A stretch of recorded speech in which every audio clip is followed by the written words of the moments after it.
Well, thanks, Kevin and Ron. Appreciate it. And welcome to everybody. Good day. Welcome to How Candidate Feedback Can Inform Talent Acquisition Strategy in Uncertain Times. Apologies for the long title, but really it boils down to the fact that it's going to be the main thesis of this presentation is that candidate feedback and talent feedback in general is no longer a nice to have and can make your transition from shutdown to open up much easier. So I figured I'd start with showing a splash screen of new kinds of questions we need to be asking our candidates. And so there you go. Please rate how well equipped you are to work from home during this current shelter in place. My name's Ian Alexander. I am co-founder of the Surveil Talent Feedback platform.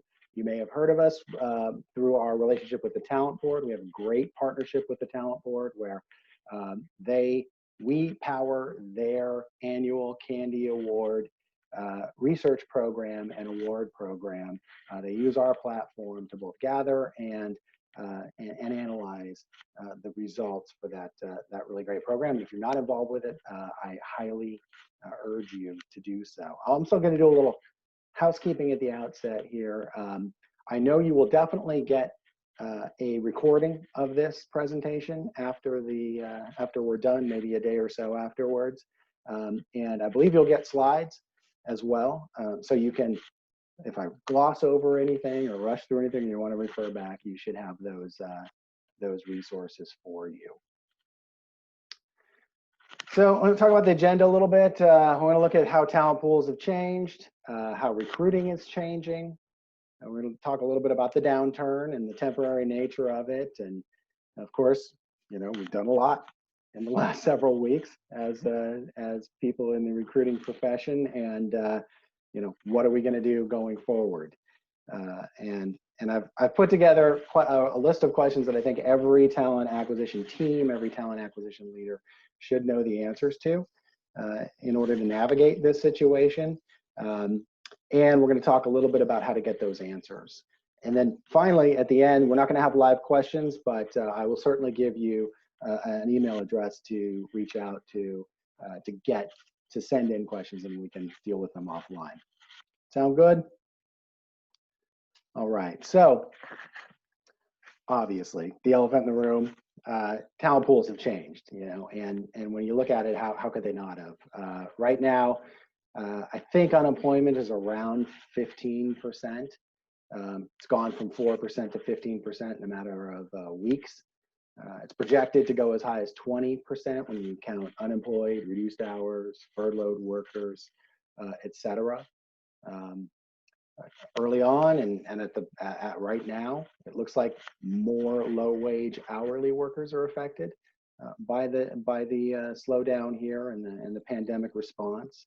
And that this new changing talent pool that's been infused with millions and millions and millions of new job seekers, they're going to have varied abilities to virtually connect with you in terms of hiring and working virtually. I think we've all kind of heard this stat, and I've heard it in many different ways, but you know, the fact that 40% of Americans can't afford an unexpected $400 expense. Well, guess what? We've got millions and millions of Americans out there that got that $400 expense and exponentially higher. So you have many of these new job seekers that are coming into the talent pool really have a heightened sense of urgency. And at the same time, they're also optimistic, right? So 83% believe they're going to be returning to their old jobs. And I will tell you intuitively that that's kind of a dangerous combination because the longer that a very frightened, or I should say concerned person goes without returning to that old job, that optimism turns to pessimism, and that urgency skyrockets, right? So clearly these are just a couple of ways in which we've got a new dynamic. And because of that new dynamic, as a recruiting organizations, we need to respond to that. We need to treat candidates differently. But in order to treat them differently, we have to get a new understanding of what that talent pool looks like and how we can connect with them.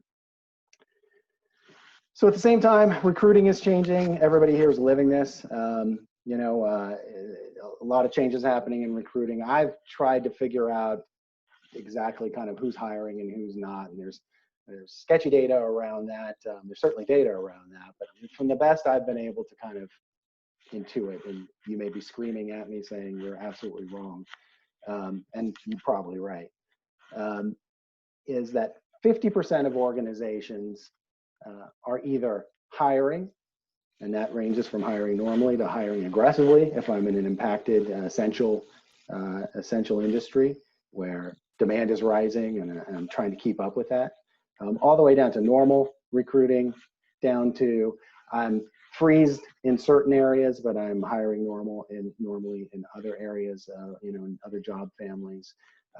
That's 50%, and the other 50% is hard hiring freeze, right? And I'm sure everybody who's on this call is in some flavor of that range. Now, what I see from clients and just working in the industry, there's a lot of virtualization happening. And again, this is another obvious point. We're seeing more video interviews.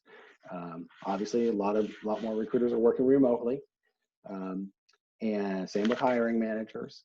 And in anticipation of a recovery, a lot of organizations are really hyper-focused on virtual onboarding. How can we, and this goes across all processes, but really, how can we safely and from a distance onboard employees into the organization and meet our public health obligations while still effectively integrating people into the organization and putting them in a position to be successful. And the reason this is happening is because really safely hiring and onboarding is going to be a key leverage point for being able to recover from this downturn. So a lot of organizations are very hyper-focused on developing and not only developing these processes, but optimizing these virtual capabilities so that they are ready to recover faster when and if, well, I wouldn't say if, but certainly when the recovery happens, whether that's short-term, medium-term, or long-term.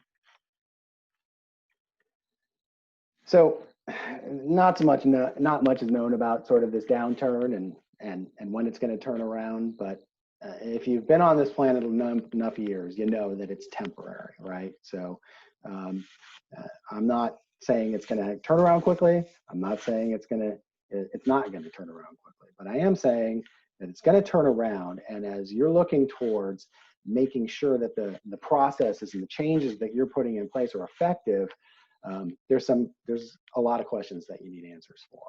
And these are sort of high level, basic, top level stuff, but in terms of candidates, you're changing the way you're working. What percentage of your target job seekers are able to interface with you effectively with all these changes, right? Same with recruiting. You're changing recruiting processes, locations, tools, etc. How well are those tools being adopted and mastered by your recruiters? And finally, same thing with hiring managers. Processes and tools and remote work is changing how they're working. How can you maintain alignment between recruiting and hiring managers? Again, everybody's sitting in a different sort of space on this spectrum. If you're sitting in a totally freeze situation, this isn't really top of mind now, but you got to be thinking about what happens when you need to pivot and things start kicking up again. And even in normal times, it's difficult to maintain and really perfect that alignment between hiring managers and the recruiting function. So it's even more important now that everybody's kind of in a changed work environment. And you think about that employer brand that you've spent maybe the last decade or more sort of developing, perfecting, reinforcing, amplifying. There's good news and bad news around that. It can dramatically speed your ability to recover. But by the same token, it can dramatically tank your ability to recover. And it's going to come down to how much focus you put on it and how importantly you treat that as we go through this current downturn and upcoming recovery. So, there's an easy trap to fall into, which is, well, maybe I'm in a situation where, you know, I've got half the recruiters that we've had just weeks ago. And, you know, hey, guess what? It's a buyer's market for talent right now. So, you know, that works in our favor, and we're changing the way we're working. There's a lot of changes going on. We got fewer people. I'm not going to worry about that employer brand thing right now because I got bigger fish to fry. And at the end of the day, we're going to get the talent we need because, you know, this new buyer's market for talent. The problem with that is if you do that, you really risk destroying your employer brand. And that employer brand works for you both from a standpoint of bringing on new talent, but also retaining the talent that you have. So you need to make sure, at the end of the day, the last thing you want to do is piss off a lot of desperate job seekers right now, right? You need to look at your employer brand and really understand how safety and compassion fit into your employer brand, because these are going to be key factors to getting people back to work. Can we safely provide a safe work environment for these people? And can we compassionately work with those that are affected by the downturn, whether those are internal employees that have been furloughed or laid off, or whether that's new talent that you're bringing in or talent that you're bringing back on. Your employer brand really has a place for safety and compassion, and it will be important that you latch on to that and really present those. Because look, you may be bringing on just a few people a month, or you may be bringing on a lot of people a month, but as Americans who are trying to recover and get people back to work, it's everybody's job. And guess what? No matter how many people you're hiring, you're part of the solution. So your candidates should know that, and they should know that you are going to do everything you can to treat them with respect and with compassion. So it's a long way of saying, at the end of the day, all your job seekers should come away, whether they got the job or not, because obviously we're in the business of telling a lot of people no and a few people yes. But whether they get the job or not, they should be able to come away saying, at least I was treated with respect and compassion. All right, so as you look at all the things that, you know, should look familiar in terms of, you know, what's happening in terms of adjustments, you know, we've virtualized a lot of processes. Maybe there's been some painful staffing adjustments that are necessary right now. Implementing a lot of remote work schemes and the support systems getting put in place to support that increase in remote work. Those are all great things, but excuse me, what you don't know, not with any certainty, I would posit, is it working, right? And if it isn't working, what needs to change? And obviously it was built in part, these new processes and strategies were put together in part based on assumptions. Well, are those assumptions correct or were they incorrect? And what's slipping through the cracks? And I guarantee you that there is a lot of stuff slipping through the cracks.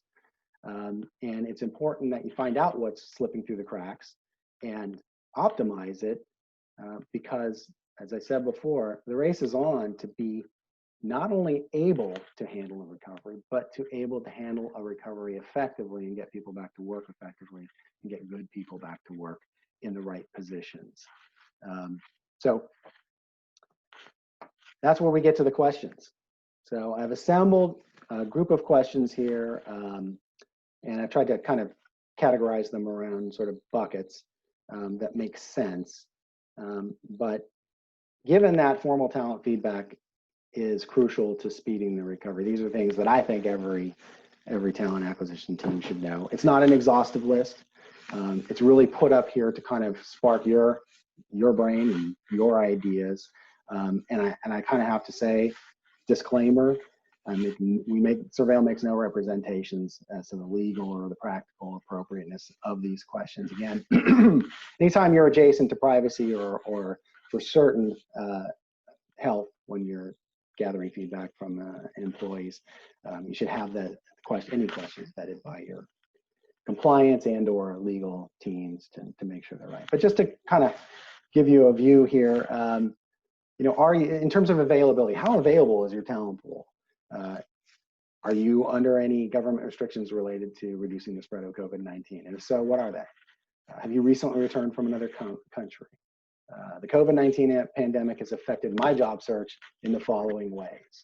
So these are kinds of things to get at. And again, this is all anonymous aggregate data. So that you're not looking at individuals here. You're looking at what does my talent pool look like? And again, whether it's internal or external, in terms of how they're affected by the very real conditions that we're dealing with right now. In terms of logistics and talent pool makeup, have you ever experienced a video job interview? Do you have the capability to participate in such an interview? Do you prefer video meetings on your phone or on your computer? Do you have experience with working remotely? Were you laid off from a job in the last 60 days? Were you hourly or salary? These are just kind of the kinds of questions that can help you understand, like, how are we plugging into this new talent pool that's approaching us and applying for jobs? A lot of activity going on with video interviewing. So any virtualized process, but just to video interviewing for an example, was the interview attentive? Was the interviewer respectful of your time? Were they on time? Were they prepared? Did they know about you? Did they know about the position? Were there any technical difficulties in the interview? What can we do better? What did we do well? Really understanding, if you've got hiring managers out there that might have some questionable, tchotchkes or, features in their background as they're interviewing somebody, you might want to know about that sooner than later, so you can correct those kinds of issues. And that's just one type of issue. And then again, employer brand, really understanding what's important to this talent pool in terms of your brand. So, baseline stuff in terms of, have you heard of our organization? But really digging into that thesis I threw out there in terms of how your employer brand should be compassionate. And, are you aware of our organization's coronavirus response policies? How important is it to you that your next employer has transparent and compassionate policies around emergencies like this? Would you like more information about our response plan and our response to the virus? And you can point to a page or a statement that you put together. So really the way to reinforce that kind of stuff with your candidates in real time, as your understanding of how important is that to them in relation to other things. And then obviously things throughout the process, really getting an understanding of, would you recommend us as an employer to your colleagues? So you have sort of benchmarking things like net promoter scores, and you can understand, just how much affinity they have for your organization. So now we talk about how to get answers. Again, I'll say it again, formal talent feedback programs are no longer optional. And I think it goes without saying, we're in changing conditions that are changing daily. So sort of the go-to is to put together a focal survey. And by focal survey, I mean a survey that happens at a point in time. You go out and pulse your segment, in this case, candidates. And it's a great thing to do. This type of approach is really best for things like benchmarking, and really benchmarking at high level kinds of indicators, things like candidate satisfaction, employer brand affinity, net promoter scores, these kinds of things, these high level metrics that you can benchmark against yourself over time. You can benchmark against other companies, say through the talent board and the Candy Awards results, or within your own organization, department to department, division to division, et cetera. So good for that. The problem with focal reviews is they require a lot of manual processes. And when you have a system that you need a lot of manual processes, but you need to consistently pulse, it tends to break down. And I think many of the people watching this, experiencing this would say, yeah, no, I've definitely had experiences where we've set up a system, we're gonna gather information on a regular basis, and after the first one or two, it gets pushed to the side. Same token, when you're doing these kind of point in time pulses and surveys, it's hard to be comprehensive without having a long survey. So the problem with long surveys is there's a direct correlation between the length of the survey and how many responses you're going to get back. So you're likely to see lower response rates. And when we talk about things like candidates, especially in this environment, you're relying on their memory.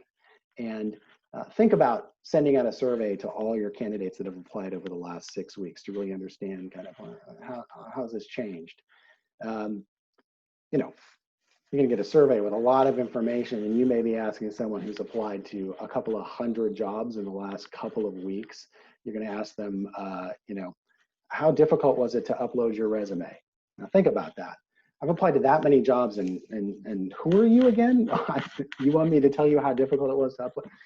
Look, you're relying on people's memory, and it's just not a good way to go to get good data that's going to be helpful to you. And finally, the last part is you can get good information, and I would say if this is all that's available to you, I would do it for sure, but it becomes difficult when you get that data back to map it back to something concrete, right? So you may find that, boy, we have a problem. You know, a lot of people gave us the feedback that people aren't showing up for these video interviews. That's a problem, but you can't take that data and then go, well, what division, what job families, what, this is all anonymous data. So you really can't go back and apply it to a step in the process and figure out where the problem is. So that becomes difficult as well. And the answer to that is something that is being widely adopted by organizations, but still at kind of its infancy, that's real-time transactional feedback. This is where you weave that feedback into your processes so it just happens. And it doesn't have to, you know, doesn't have to be an event. It just happens as talent does transactions with your organization. So I've kind of mapped out what that looks like. And this is an approach that's best for crafting strategy and optimizing processes. So what it may look like in a recruiting standpoint would be starting at the career site. You know, 99% of the job seekers that are interacting with you right now as we speak are doing so online, and they never apply. But they're still absorbing your employer brand.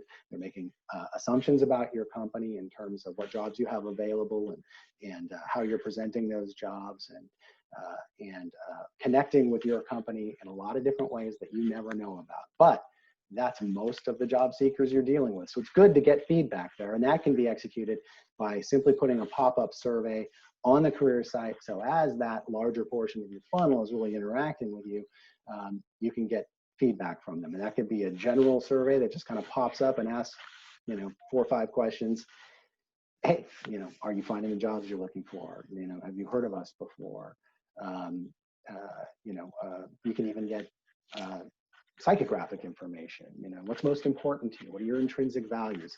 Runs the gamut of what you can gather there, but really it's about getting job seeker values feedback, brand feedback, and technology feedback. If there's problems on your career site, people aren't getting where they need to go, it's good to know. Then as that applicant or that job seeker becomes more engaged and maybe is applied, okay, so now they go into your ATS. It's very simple to set up an integration with your ATS that will, as soon as a candidate comes in, it gets status as an applicant, staged as an applicant, little couple of questions, feedback form goes out to them. Says, hey, how was the application process? You know, here's a little bit about how we follow up on these particular positions, et cetera. And you can gather feedback from them at that stage as they move through the process. And now their stage is a phone screen and status is phone screen complete. A little feedback form goes out automatically in the background. Hey, did the interviewer show up? Were they knowledgeable? Was the technology right? Were there any problems? What can we do better? What do you think about our employer brand now? What's your employer brand affinity for us now? Or what's your NPS score for us now? Again, you get that value of, and obviously it goes through the whole process, right? And in a formal interview, an offer, et cetera, you're getting that real-time feedback, and you're able to pinpoint where the problems are. And again, now that they're in your system and you're still dealing with them anonymously, but as you said, as someone doesn't show up for an interview, now you have the data to be able to go, well, let's see. What division was that for? Who was the recruiter for that anonymous candidate? Who was the hiring manager for that anonymous candidate? What division were they in, et cetera? You can really pinpoint those problems because now that transactional feedback is anchored to the steps in your process, and it helps you perfect your process, which is what we're all trying to do to be able to open up as quickly as possible. And then that flows through to onboarding. Same process as candidates are onboarded. After each step of your onboarding process is triggered in your onboarding system or your ATS or a combination of both, maybe even HRIS, those steps trigger feedback processes. So you just got set up with email and you were oriented on the internal network. How did that process go? There's 3 or 4 questions on that so you can really understand each stage of the process, what's doing well and what's not, right? By the same token, as you're bringing those employees on in that first year of onboarding, you can get feedback from hiring managers and the candidate for these new hires. So you can pulse hiring managers 30 days, 90 days, 6 months. Hey, is that employee meeting productivity guidelines? Are they still employed? Have they left or have they been let go? Are they a cultural fit? At the same time, candidates can automatically get, or not candidates, at this point, they're new hires, automatically get, hey, how was your first day? What are we doing well? What are we not doing well? Are there any resources you don't have, et cetera? So it's a really good way to really understand not only your onboarding process, but that first year, being able to pinpoint issues that might come up in that very sensitive time in terms of retention and the ability to get people productive and in the right spots, right? So that flows into employee experience as well, and really this kind of approach with HRIS integration really can just trigger feedback across the board as from the entire employee base on, you know, hey, how's that remote work environment working for you? Are those remote tools working for you? What can we do better? What can we not do better? These new workplace initiatives that we're rolling out as we're remaking our business and our environments, you know, how is that working? What's your response to that? And people are going through town hall meetings, communicating changes and you know, constantly evolving practices. You know, what's the employee response? That can all be kind of programmatized. So you're getting this full circle talent intelligence that on every level is going to help you speed your recovery. So, you know, at the end of the day, it is not, again, I will repeat, not an option anymore. You really need to get this kind of process in place.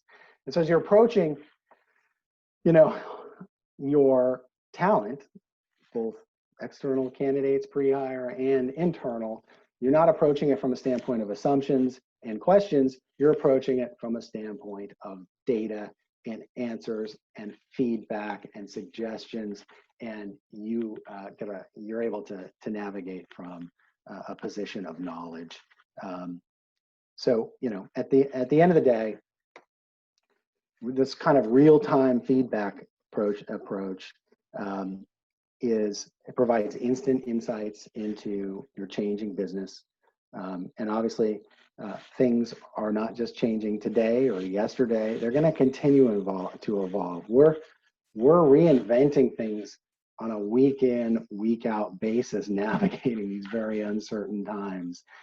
So having that real-time feedback woven into these processes becomes a key enabler. And you know, you can move more quickly, and I think this is a huge benefit. You can move more quickly and more decisively with changes in your workplace because you've got this feedback loop that you can optimize and adjust on the fly. And that's what the name of the game is. So it's a huge advantage to your organization, whether that's from a survival standpoint or whether that's from a competitive standpoint. The faster you're able to remake your workplace and do it and adjust along the way, the better. And look, this is something that customer service has down. I mean, they've gone through this evolution. And in large part, when you look at customer service organizations, they're getting feedback on all their transactions, and they're optimizing their processes constantly. They're understanding bottlenecks and where things are working well with customers and where they might need to do better. And I would ask you, and it's really kind of a chicken and the egg question, but which is more important, customers or talent, right? Well, you can't have a business without customers, but almost as importantly, you really can't serve those customers without talent that's working well. And so it's time, in terms of talent acquisition, talent management, HR, that this becomes as ingrained as customer service, this constant feedback loop. It's no longer a nice to have. The need to be nimble and work from a standpoint of knowledge has never been greater. So that's the presentation. I want to thank everybody for coming. I hope you found something valuable there. Again, I know you'll get a recording, and you definitely can get you slides if they don't come automatically. You can reach me, info@surveil.com. It'll get to me. I can facilitate getting any questions that you may have answered, but I'll answer one for you just as a bonus here. I know a lot of people are staring at their screen right now saying, yeah, but what about survey overload? God, it sounds like you're just overloading these people with survey, and how many responses are you going to really get? Well, the good news there is you're going to get a lot of responses, especially when you're talking about talent acquisition. And it's one of the big values of having this real-time feedback is you're getting feedback from people when they're engaged with you and they want your attention. They want to give you every bit of information they can. So you get a lot of data, and you get a lot of really positive data, and you get a lot of eye-opening, really harsh feedback. So it's across the board. It's not skewed one way to the positive or one way to the negative. But just to kind of give you some concrete examples, at your career site, when you've kind of got all those candidates and the big end of your funnel, you're going to get, we see about 2 to 3% response rate. But again, if you're looking at 100 candidates a month, you're probably looking at 1,000 to 10,000 actual career site visitors. So you get a lot of data in that 2 to 3%. Then it steps up as candidates get more engaged with you. As an applicant, that's gonna move up to 7-8%. As someone who's had a phone screen, now we're getting into the 20s and 30%. And by the time you get to interviews, you're in the 60% range. So our clients really see very, very high response rates, despite what might look like survey fatigue at the outset. And it really comes back down to you're engaged with candidates. They love the fact that you're asking them questions, and they want to interact with you in any way they can, because that furthers their job search. The more interaction they can have with someone they want to be employed with. So that's it. Thank you again. I wish everybody good luck and good fortune going forward, and above all, good health, and have a great rest of your day. Thanks.